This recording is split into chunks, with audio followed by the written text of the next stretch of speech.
afternoon.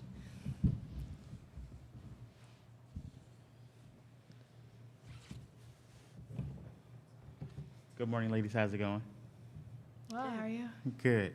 As a courtesy to our fellow media members, as well as the coaches and the student athletes, we ask you to please silence your cell phones. Please provide your name, your media affiliation, and who you are directing your question to each time you ask a question. If you're joining via Zoom, please use the raise hand function, and we will address all questions in the room first and on Zoom if time allows. Recording press conferences on cell phones or cameras is strictly prohibited. And joining us on the dais today from Notre Dame is junior Hannah Hidalgo and senior Kassan Prosper. And we're opening up the floor for questions. Thanks for the time. Thomas Costello with the 9 Sports. Both your team and Ohio State, you force a lot of turnovers. You're playing with a lot of pace. In your preparation for this game tomorrow, a lot of people see the similarities. What are the differences that you're seeing between the two sides? Is that for both players? Sorry, for both players. Kassan, would you go first? I think, like you said, we're both very aggressive defensive teams. And so I think we got to be patient. I feel like offensively we have grown a lot. I think we are used to that kind of pressure. And so I feel like we have really great weapons, all around. We have a lot of versatility on the court. And so taking advantage of that, recognizing mismatches when we're on the court, and making sure that we're staying patient offensively. Yeah, great question. I guess we really haven't thought about the differences that we've had. I think we're really just focused on, personnel and making sure we know personnel and trying to go inside and, like Kassan said, exploiting the mismatches if we have any, especially with Kassan being able to play the guard position. We'll be able to get a lot of post-ups from her. Thank you both for the time. Tyler Danberg, the Ohio State Sports Network. Hannah, how would you describe your relationship with Jelani Cambridge, and what do you remember from your time with her at USA Basketball?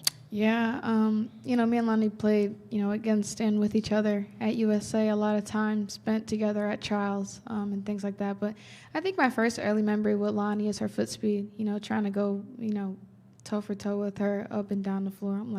I thought I was the fastest one in the camp, and, she beat me by a milestone. But I just remember her speed.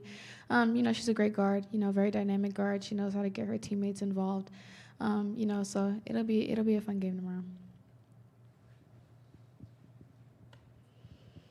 Brianna McKay, the Columbus Dispatch. I know Thomas asked about the differences in your guys' game, but you guys do, both you and Ohio State, play very similar games. Just how do you prepare for a matchup knowing that you guys are so similar, and do you prefer playing teams like yourself? This is for either of you.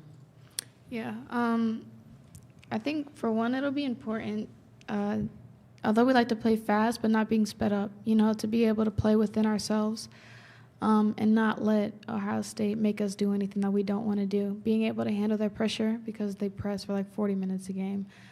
Being able to kind of maintain that, take care of the ball, and still be able to run our sets while being able to be pressured. But I think we've been battle-tested a lot, especially throughout the season. It was a little shaky in the beginning of the season, but I think we've really been able to figure it out, and we'll be able to handle it tomorrow.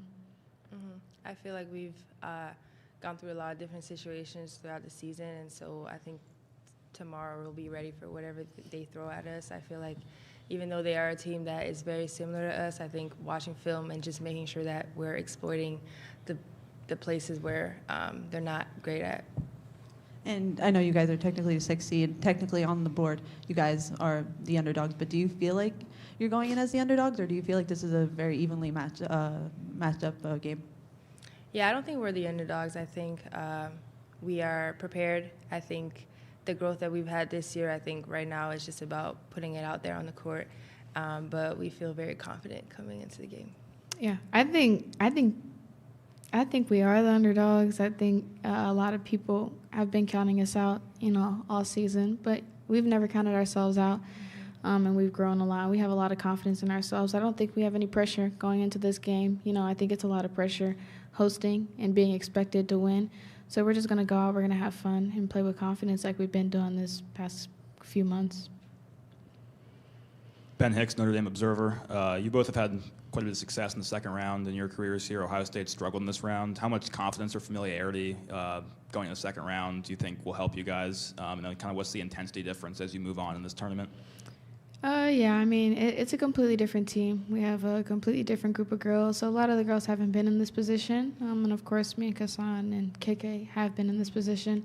So we kind of know what it takes. So with us being leaders, it'll be very easy for us to make sure that our team knows how important this is and how we have to come to play, because we know what it feels like to be home and playing with our fans and having our fans behind us, stepping behind us. So now playing second round and being on somebody else's floor, just making sure that we're all locked in and prepared for, what the fans are going to bring and then how well Ohio State will play, and just being able to maintain that. Yeah, I agree. And then quick turnaround. Obviously, Fairfield played a pretty unique style. How hard is it to get adjusted to what Ohio State's going to do on just a couple days of rest and preparation? I mean, we've been practicing and getting prepared for Ohio State, I think, this whole week. But Fairfield, they are a different style, but I think there are similarities between both teams. So I think we are prepared for Ohio State, and I feel like watching them, watching a lot of film and just making sure that we're all locked in and disciplined on defense is going to be the biggest key. And so, yeah, I think we're prepared for this game. Basically, to go off of that, they do have differences, but I think Fairfield was a great prep game, with us not playing for about a week or so. So with us having to figure out how to defend the three-point line, run them off the three-point line while also continuing to stay in front of the drive, I think it was a great prep game for us. And I think just kind of bringing that into Ohio State, the personnel is a little different, but I think, like Hassan said, we've been preparing all week for it. So I think for this, it was a lot of mentally locking in because we really had to focus on Fairfield. We're trying to take it one game at a time. So it was a lot of mental preparation, but I think we're prepared. Like I said, I think we've been battle-tested. This is for either of you. KK Bransford coming back to the state of Ohio. How much has her return back to the lineup been a boost for you and your squad? Yeah, I mean, KK brings such a spark to the team on and off the court. She's one of our leaders. So having her back on the court, for her to just be able to lead on the court and just her confidence, her versatility, we feel it on the court. Since she's been back, we've been on a winning streak. So I think it's a testament to how important she is to the team and how needed she is on the court for us. So yeah, it's just, and I'm excited. Her whole family's here, her friends are here. So it's great for her to be in Ohio and just be able to be on this stage.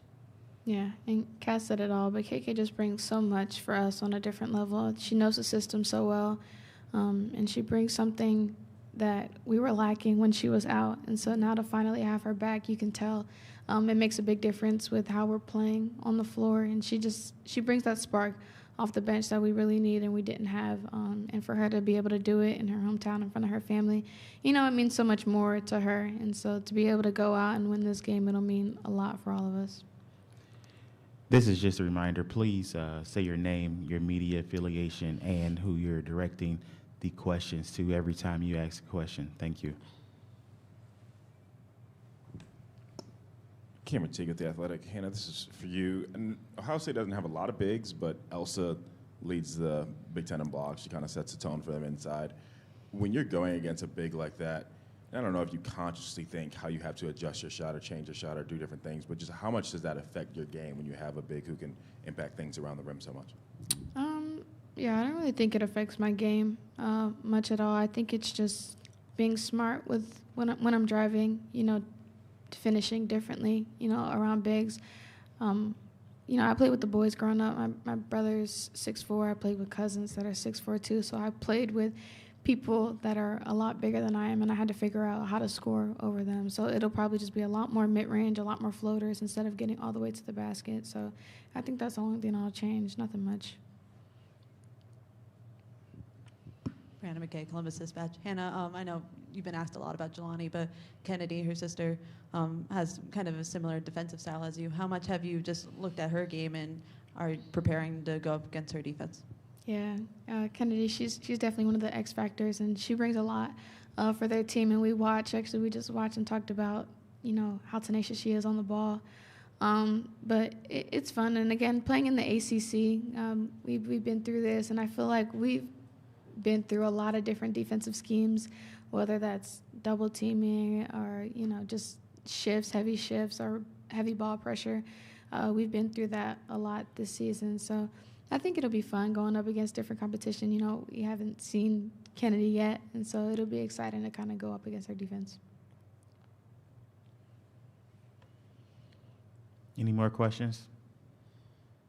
Thank you, ladies. We appreciate your time. Thank you.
And we're back on the dais with Notre Dame head coach Niele Ivey. Once again, please introduce yourself and your media affiliation each time you ask a question.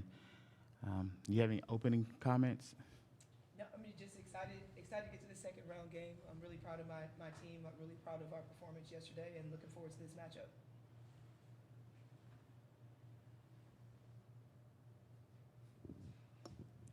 Hey, Coach, Cameron Teague with The Athletic. I know you talked yesterday about knowing Kevin's system pretty well. It seems like, though, like both of your teams are kind of built similarly. Like both have elite lead guards, and defensively you want to cause a lot of havoc and force a lot of turnovers. Does that make a short turnaround prep a little bit easier when you're kind of familiar? Not only are you familiar with Kevin, but your team kind of knows what to expect because you kind of might play a similar kind of way?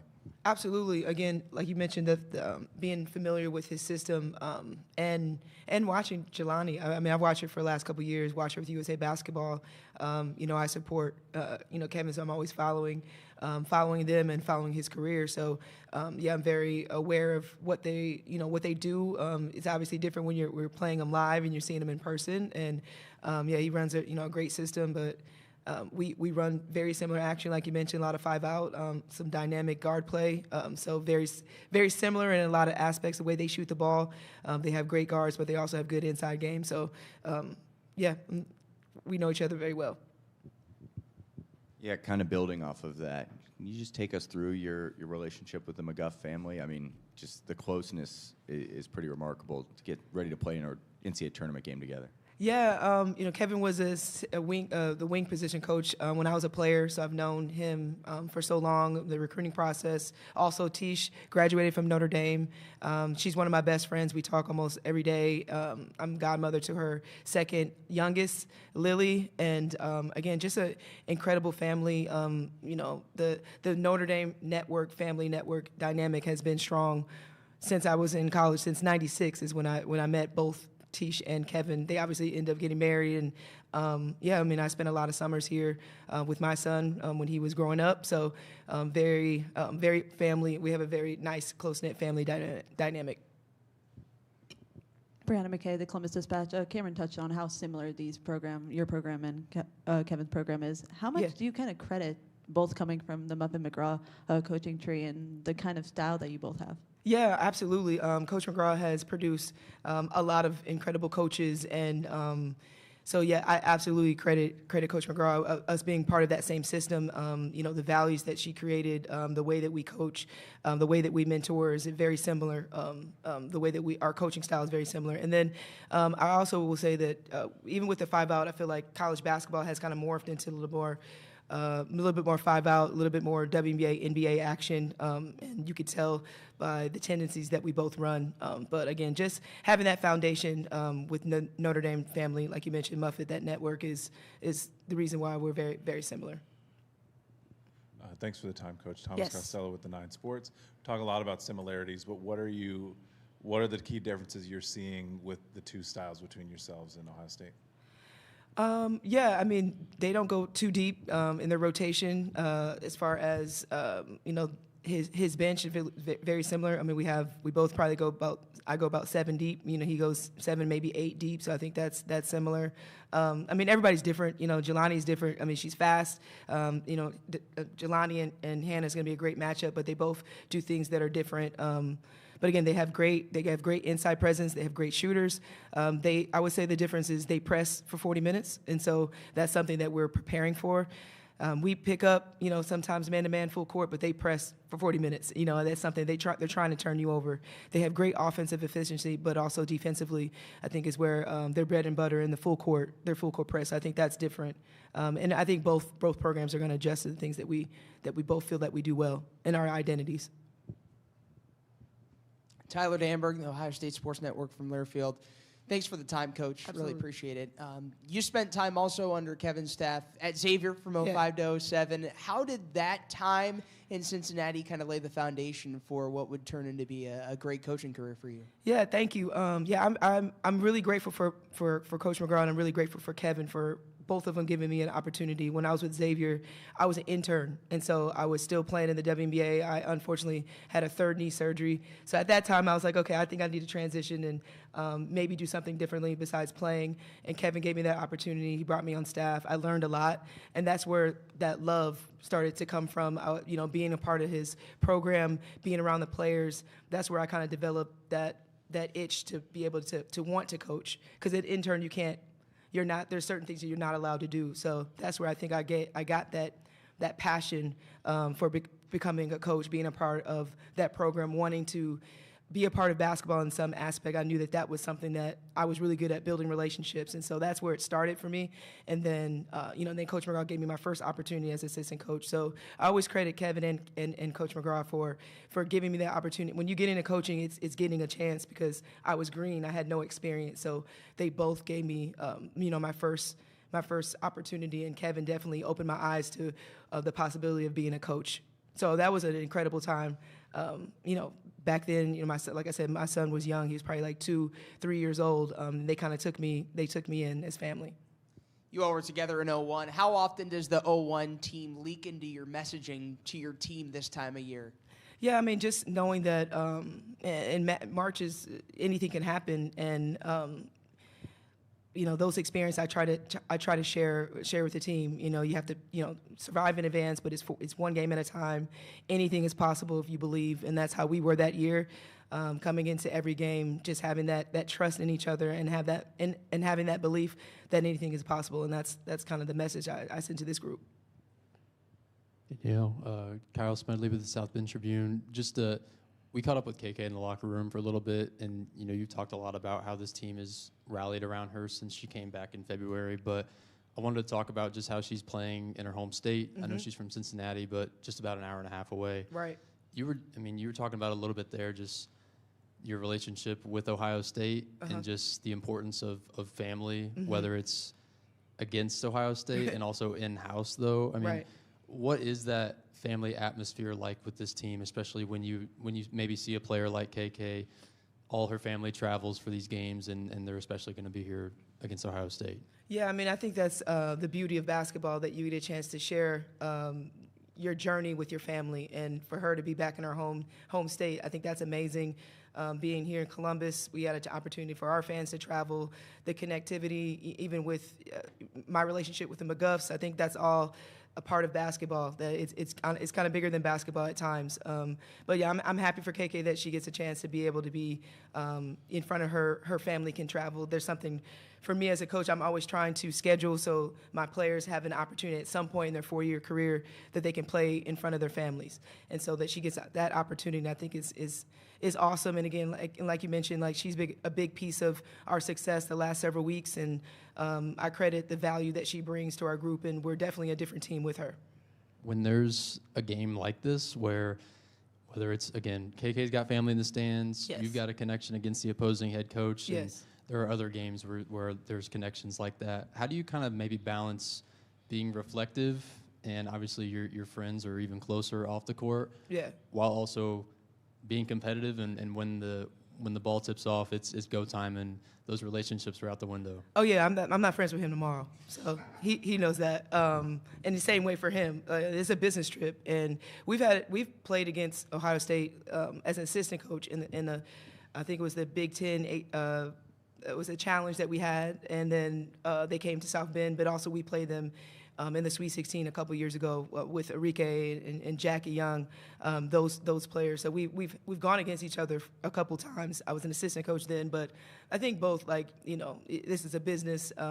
We're both trying to advance, and we support each other, outside of playing each other, obviously. But you know how to keep it competitive and business oriented, and that's how we both are, and that's definitely how I am. Ben Hicks, Notre Dame Observer. You mentioned earlier both teams only go about 7 deep. You've done that most of the year, but haven't had many quick turnarounds aside from the ACC tournament. Yeah. How important is today getting rest and recovery and emphasizing you need to be fresh for tomorrow? Yeah, I have a great performance team, so they've done a great job of preparing us. Like you mentioned, AC tournament, we had 3 games in a row, so we know what to expect. The girls know what to expect as far as that routine. We have it. We have that blueprint of what to do. So we do have to have some really strong, intense prep. But then, we're pretty smart about what we need to do as far as saving their legs. And we've been in this situation all season long. There was a moment where I only had 6 scholarship players this season, so that we know what to do. Coach Cameron Teague with The Athletic. 2 quick questions for you. One, you mentioned, obviously, we talked a lot about your relationship with the McGuff family. Yeah. Have you talked to Kevin's wife? Are you guys talking right now? Or Yeah, we're talking. Okay, I didn't know. How has that conversation been? And then, on a separate note, for your coaching career, it's been a lot for I think it's the last 5 years. You had the COVID year, 4 straight Sweet 16s. How have those years, the ups and downs of that, prepared you for this year when, like you said, you had 6 scholarship players at one point, you had to revamp so much, and to getting back to this point? Yeah, well, the first part of your question with Tish, we are really, really close, and we don't talk basketball. So that's what's the best about us. Like, we don't talk about basketball. Obviously, she also has that tie of being from Notre Dame. This is her alma mater. She played. She was one of our best post players. She's broken a lot of records in our program. But when we're together, we talk family. We talk everything but basketball. Super supportive. She's somebody that I really lean on. She's been one of my mentors. We both have very, very strong in our faith. So we talk about everything but basketball. So that's what's the beauty of that relationship. And then just my experiences since I've been here. Being in the tournament, I try to utilize all those experiences and the things I've learned. I try to implement that in where we are right now. Being on the road my second year, being in the fire my second year, and every year. So I try to utilize all the experiences, and I'm grateful because I feel like I can use that heading into a really, really tough environment tomorrow. Eric Hansen with Blue and Gold. Coach, circling back to KK, you mentioned how valuable she has been down the stretch for you. What are some of the things that she's done that are easy to see? What are some of the things behind the scenes that we don't see? Yeah, I mean, her versatility is what's easy to see. She can guard, on the perimeter. Sometimes I have her at the 4. Her IQ is something I'm sure that you see. Somebody that makes the right play, make extra pass, knowing the offense. I think those are things that you see. But then the things that you don't see, I think, is her voice. Her voice in the locker room, her voice in the timeouts.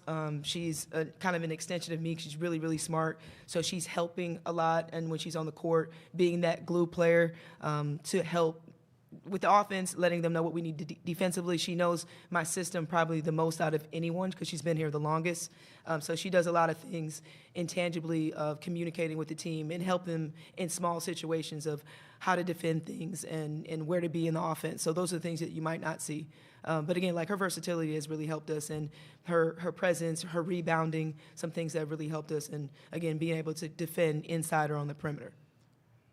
You come off as somebody that's just constantly learning and trying to get better at what they do. What did you learn about the end of last season that helped you have an ascending team at the end of this season? Yeah, I mean, I think I credit this group. This group has been tremendous for me as far as the way that they work and the way that we prepare, the way that they can get to the next game. Like, this group is a really business-oriented group. So I think initially just having this type of team has been amazing for me. But again, just defensive things. I think the way that we defend this year is different. I have a completely different team, so my style is different. My offense, I've had to adjust. This offense is completely different than. Not completely different. I have had to adjust this offense a little bit, but I think for me, the way that I prepare. And making sure that they're ready in February. I did some things that helped us, I think, get to this point of having momentum headed into the tournament. But again, that's credit to this group. They work hard. This is an incredible group. They really trust each other. So I think building that trust and is something that I really worked on. Culture, something I really worked on this season with this group. And again, it's a credit to the character of this group because they're amazing. Last one from me. Does Coach McGraw say anything but good luck to the two of you? Does she stay out of it? Yeah, she does stay out of it. I connected with her last week before we left, and she hates playing against family. So that's something I always, as an assistant coach, that's in myself as well. But she loves both of us. I mean, she's godmother to one of their kids. He has 6, so she's godmother to one of their kids too. So she's just literally like, good luck, love you. I'm sure she's saying the same thing to Kevin. Kind of on the topic of, this group all year, and you've said it as well, just the team is very present where their feet are. I think that's what you guys say normally. But also, it does feel like, especially with the experience this team has and what a lot of these players have gone through, both on and off the court, it's a very reflective group as well. Mm-hmm. What's the value that you see in this group being maybe simultaneously present at all times while also reflective? Yeah, when you have a team that is present, like you're saying, it's so much different to coach against a team like that because they really are in the moment.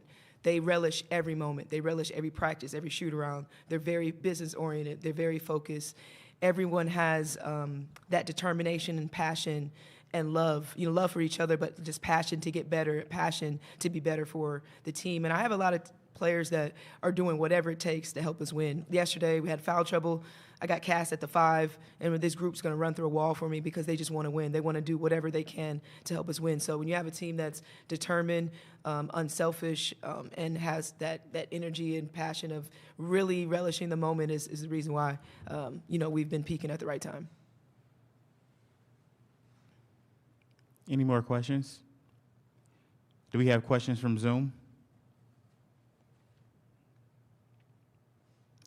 Thank you, Coach. Thank you.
Here we go. As a courtesy to your fellow media members, as well as the coaches and the student athletes, we ask that you please silence your cell phones.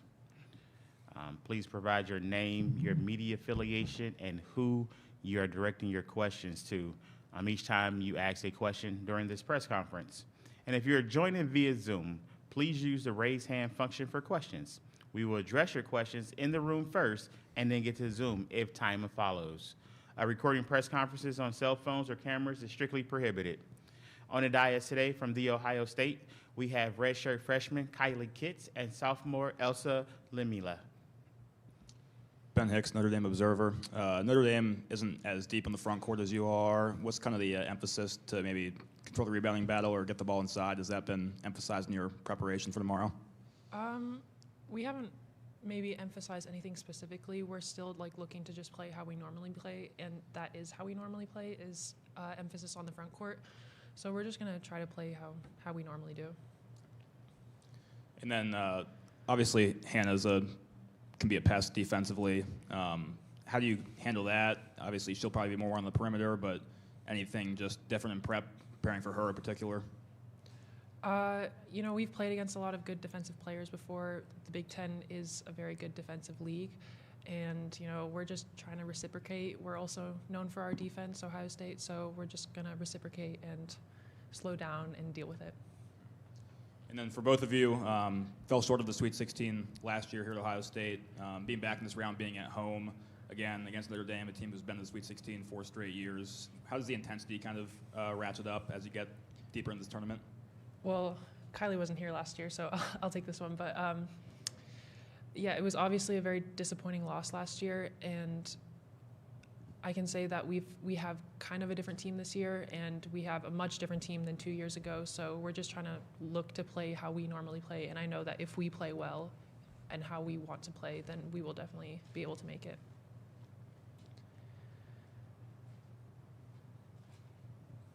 Eric Hansen with Blue and Gold Illustrated. How much are you guys college basketball junkies? How much Notre Dame did you see before the last couple days? You could go ahead, Kylie. Okay. I've watched them. Our whole team watched a lot of college basketball. We watched them a lot. We know that they're a good team. Yeah. Yeah, well, within our team, we do pay attention a lot throughout the year, so we know, the games that they've won, the games that they've lost. We definitely paid attention to Hidalgo and all the other players on the team, so we know kind of the situation. KK Bransford is a player that played a state championship game in this building, was two-time Miss Ohio basketball. I'm wondering what you feel like she brings to their team. She brings a lot of physicality, and she brings a lot of driving power, and she's also a really good rebounder. So in a very guard-heavy team, it brings sort of a balance to them. Thank you.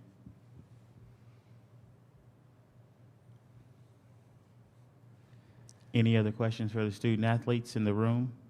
Any questions on? We have a question on Zoom. Go ahead, Joe. Please announce your name and your affiliation.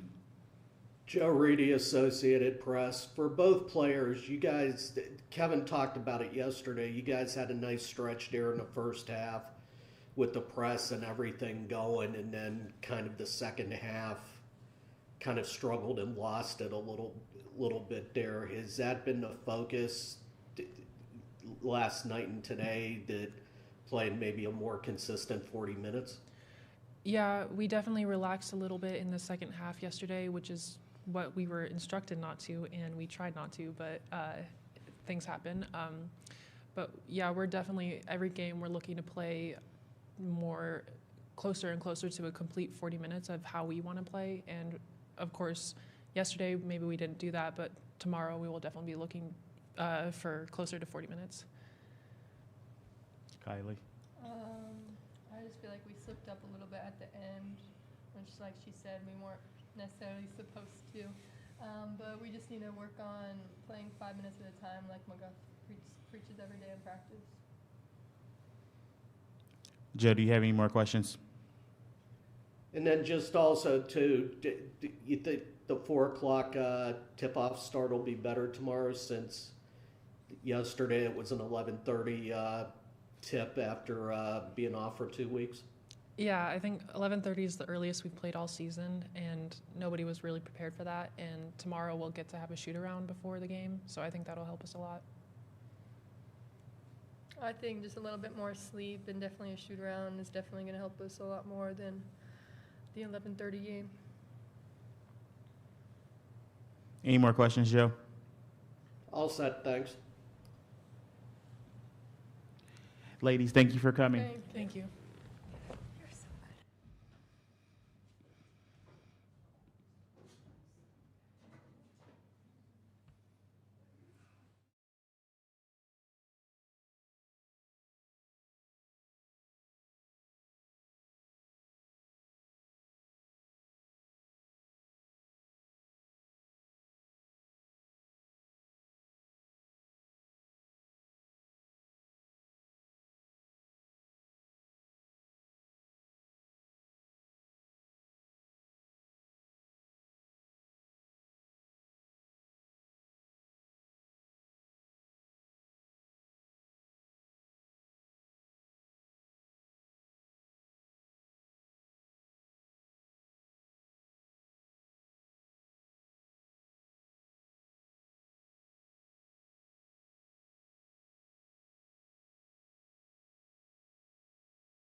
This is just a reminder to silence your cell phones. Please provide your name and your media affiliation every time you ask a question. And those on Zoom, we will get the questions in the room first before we get to you. Coach McGuff, do you have any opening comments? No, we can still write the questions. Be good. First question.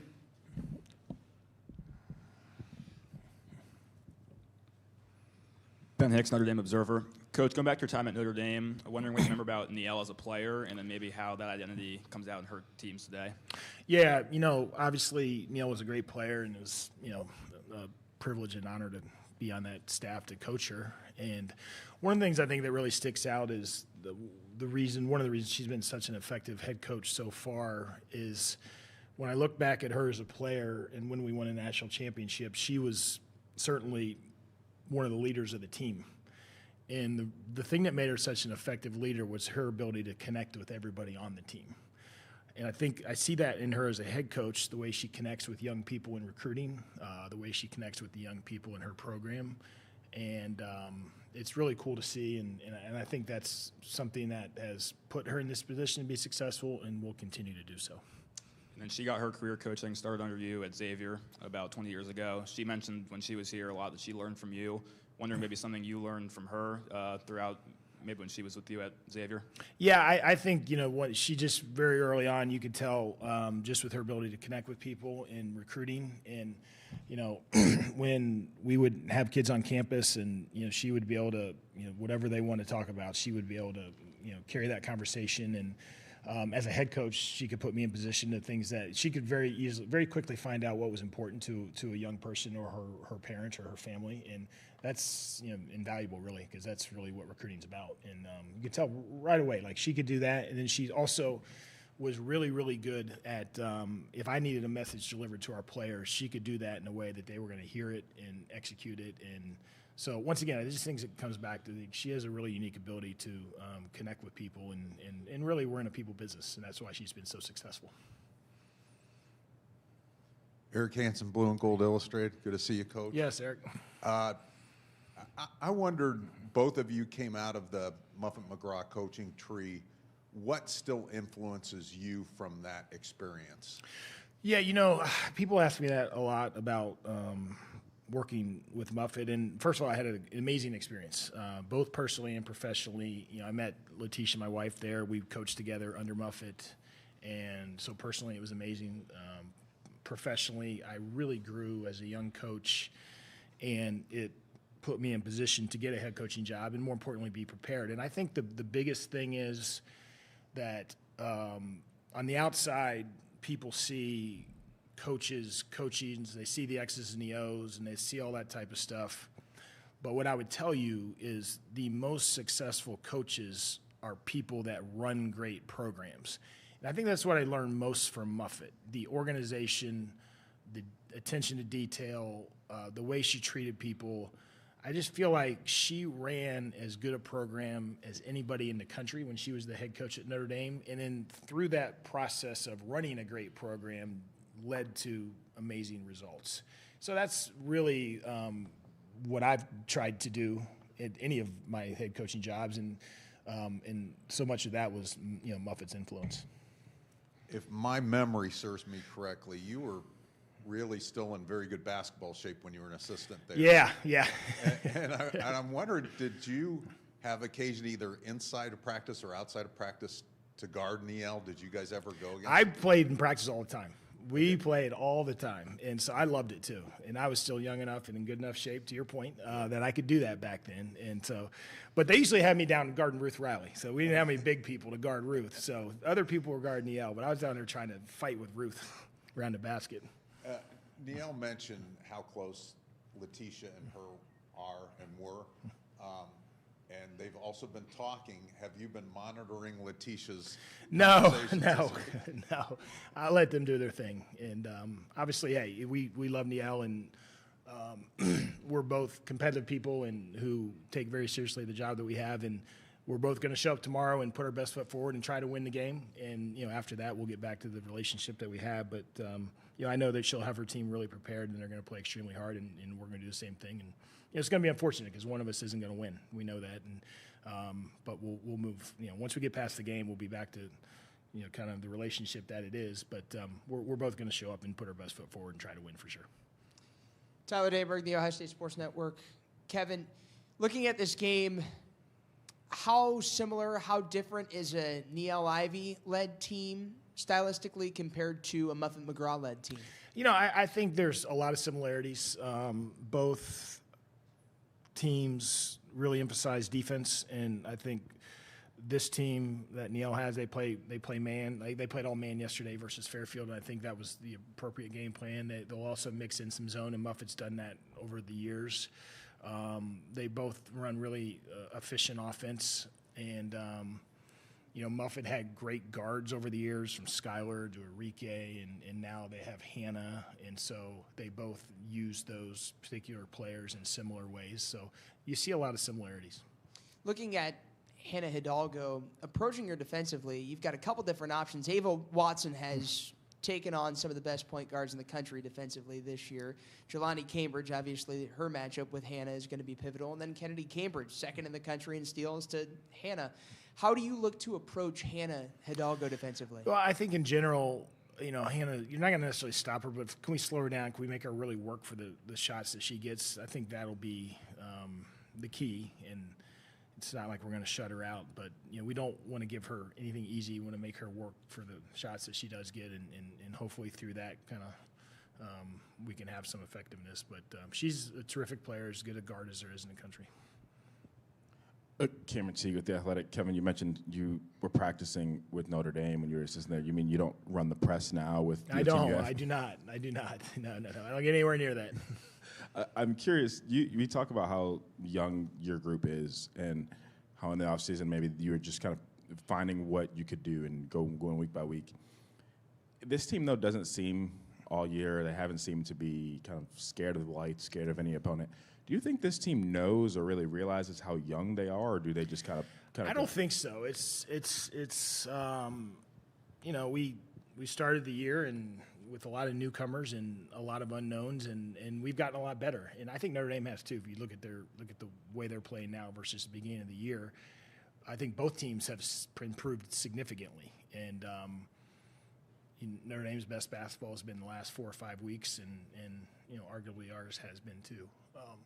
But for us, we had a lot of unknowns. We had a lot of new people, and to our players' credit, they really committed to the concept of just getting better each week. And so I don't want to say we weren't sure it was going to happen. I thought we would be good at some point. I didn't know when, and I didn't know how long it would take. But I credit our players for committing to the idea of just getting better.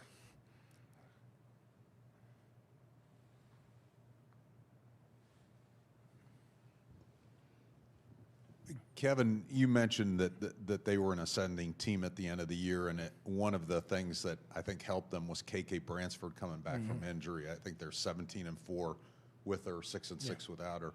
What do you see in her, and how closely did you follow her as a high school kid in Ohio? Yeah, I followed her very closely. She was obviously a great player from down in Cincinnati, and one, she plays really, really hard, and she's got a high motor. She just seems to make a lot of positive winning plays when she's on the court, whether it be a tip basketball or a rebound or an aggressive drive and finish. And I just think it gives them a little more depth. And I think that a combination of all that, she's really helped them get to another level since she's been healthy. Any more questions from the room? Thanks, everybody. Well, go ahead. Yeah, I'm sorry. We got that one on the Zoom. Okay, cool.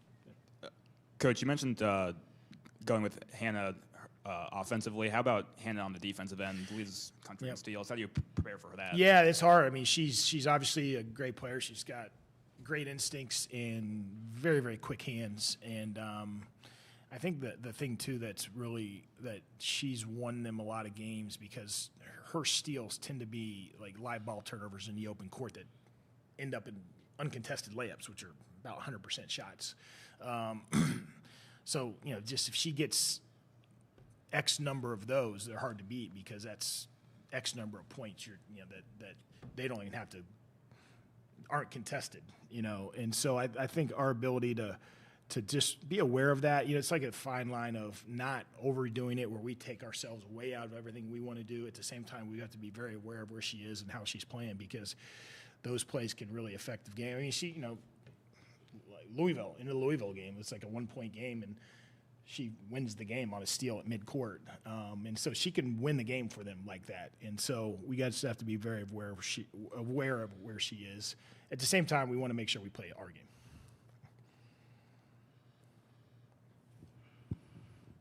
Dan Hope, 11 Warriors. Hannah Hidalgo mentioned earlier that, she feels like, very underdog, and the pressure's on Ohio State to win this game being at home. How do you make sure going into that game tomorrow that you don't let the pressure overwhelm the team going into Yeah, I mean, I think it's always, it just kind of is what it is. You're playing at home. But I think for us, we're just really trying to focus on being the best version of ourselves. Make sure we be the best version of ourselves, make sure we play extremely hard and just do the fundamental things that make our team good, and then play to win the game. And I know it's until you do it, it's you're talking about it, but those are the things we'll be talking about. Joe, Reedy of the AP, go ahead. Hey, Kevin. I know you mentioned yesterday post-game you had that really good stretch in the first half and then weren't happy with the second half. How much did you think that was with the 11:30 start and being off for 2 weeks? And how happy were you late last night when you saw this was a 4 o'clock start tomorrow? Yeah, I mean, I think 4 o'clock's great. Yeah, I think that we got off to a slow start in the first quarter. I do think that was mostly reflective of not playing for about 10 days. And then we got it kind of going in the second quarter. That's what was disappointing, though, about the part of the second half is like we got it going in the second quarter, so we should have been able to just keep it going. And that was the thing that was disappointing, is that we got a little sloppy and lost some focus and intensity when I think we shouldn't have. And then Jelani, for a sophomore, just with the maturity and that level-headedness, have you seen that from a young player before? And just, it doesn't seem like tomorrow going up against another AP second teamer and Hannah is not going to phase her. Well, she's very mature. I'd say wise beyond her years. And I think she loves to play in big games. This will be a big game. At the same time, I think sometimes you get kids who be like, hey, it's me versus Hannah. She's going to look at it like, hey, what can I do to impact our team to give us the best chance to win? And I think Hannah will do the same thing. Having watched her and know her a little bit, I think both of them are mature beyond their years. And of course, everybody knows they're both very talented, good guards, but they're going to show up and do the best they can for their team. And then just last thing from me, you guys started the year unranked. How much of a kind of a chip on the shoulder do you think that was for the team, and that drove them? Yeah, I think that. Yeah, I mean, there were, with a lot of newcomers and so forth, there was a lot of unknowns, but I think there was an internal confidence with our players, because the one thing I'll tell you from the summer is the one thing I was sure of, the only thing I was sure of is that our chemistry was going to be really good. And that has been a big part of our growth and development and success, and that started all the way back to last summer. And so I think our players kind of started the season with a little bit of a quiet confidence that the basketball and the X's and O's, if we could get better and commit to getting better, that would come. But we had the intangibles that could allow us to be successful. Okay, thanks. Sure. Thank you, Coach. Okay, thanks, everybody.